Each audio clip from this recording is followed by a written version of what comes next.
नमस्कार, मी पंजाब तक. आजपासून शेतकऱ्यांसाठी एक अंदाज देणार. 2 जुलैपासून ते 8 जुलैच्या दरम्यान राज्यात काही भागामध्ये अतिवृष्टी होणार आहे, अतिमुसळधार पाऊस पडणार आहे म्हणून हा अंदाज लक्षात घ्या. सर्वप्रथम आपण काय करू, कोणत्या जिल्ह्यामध्ये जास्त अतिमुसळधार पाऊस पडणार आहे त्या जिल्ह्याची नाव सांगतो. सगळ्यात महत्वाचं मुंबई, नाशिक आणि नंदुरबार, धुळे, जळगाव या जिल्ह्यातल्या सर्व शेतकऱ्याला सांगू इच्छितो की आतापर्यंत 100 वर्षात पडला नाही इतका जोराचा पाऊस तुमच्याकडे पडणार आहे आणि गोदावरी नदीला मात्र पूर येणार आहे म्हणून हा अंदाज सर्व शेतकऱ्यांना लक्षात घ्यायचा. नाशिककडे गोदावरी नदीला पूर आल्याच्या नंतर ते पाणी तळ्यात जाणार आहे. बऱ्याच तळ्यामध्ये पाणी आल्याच्या नंतर त्या तळ्यासाठी शेतकऱ्यांसाठी आनंदाची बातमी.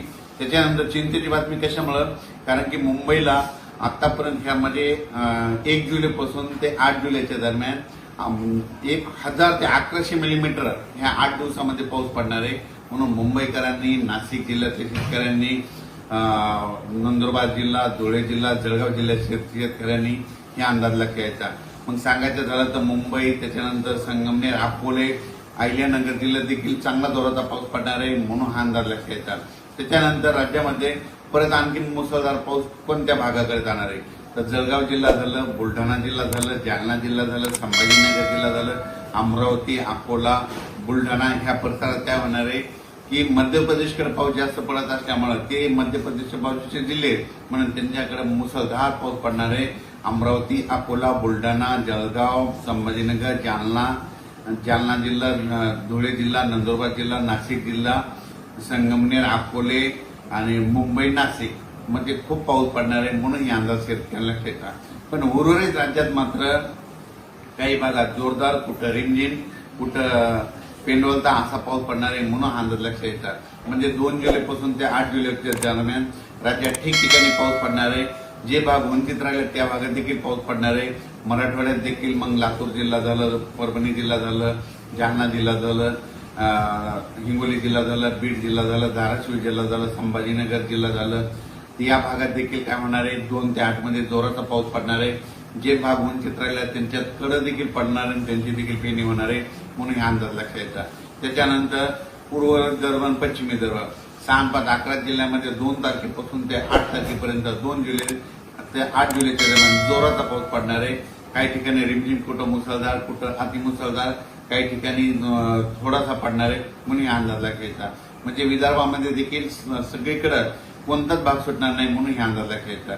त्याच्यानंतर पश्चिम महाराष्ट्राकडे सातारा झालं, सातारा, सांगली, कोकणपट्टी, घाटमाथ्याचं खूप पाऊस पडणार आहे. म्हणजे सातारा म्हणजे रायगड पासून, रत्नागिरीपासून ते डायरेक्ट मुंबईपर्यंत ते कोकणपट्टीमध्ये मुसळधार, अतिमुसळधार, अतिवृष्टीचा पाऊस पडणार आहे म्हणून कोकणपट्टी, घाटमाथ्याच्या परिसराने अंदाज लक्षात येतात. राहिलं पश्चिम महाराष्ट्राकडे पुणे जिल्हा झालं, सोलापूर जिल्हा झालं, सांगली जिल्हा झालं, सातारा जिल्हा झालं, त्याच्यानंतर अहिल्यानगर, त्याच्यानंतर बीड जिल्हा, कडाष्टी, श्रीगोंदा, बारामती या परिसरात म्हणजे ह्यामध्ये उद्यापासून तसं तर आजच 1 तारखेला बऱ्याच भागामध्ये पाऊस सुरुवात आहे पण 2 3 4च्या दरम्यान परत त्या भागात देखील पाऊस पडणार आहे म्हणून अंदाज लक्षात येतात. पण राज्यात मात्र सगळ्यात जास्त पाऊस उत्तर महाराष्ट्र म्हणजे मुंबई, नाशिक, नंदुरबार, धुळे, जळगाव, अहिल्यानगर, संभाजीनगर, जळगाव जिल्हा, बुलढाणा जिल्हा, जालना जिल्हा, अमरावती, अकोला, अकोट ह्या परिसरात मात्र पाऊस चांगला धुमाकूळ घालणार आहे म्हणून हा अंदाज लक्षात घ्यायचा. गोदावरी नदीला पूर येणार आहे त्याचं कारण सांगतो, कारण की उत्तर महाराष्ट्राकडे अतिमुसळधार अतिवृष्टी होणार आहे त्याच्यामुळे गोदावरी नदीला पूर येणार आहे.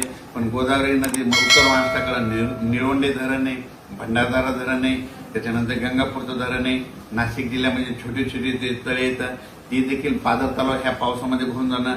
नंदुरबार जिल्ह्यामध्ये आतापर्यंत पावसानं ओढ दिली पण हे पाऊस इतका पडणार की संपूर्ण तळे, नदी, नाले संपूर्ण एक होणार म्हणून नंदुरबारच्या शेतकऱ्यांनी अंदाज लक्षात.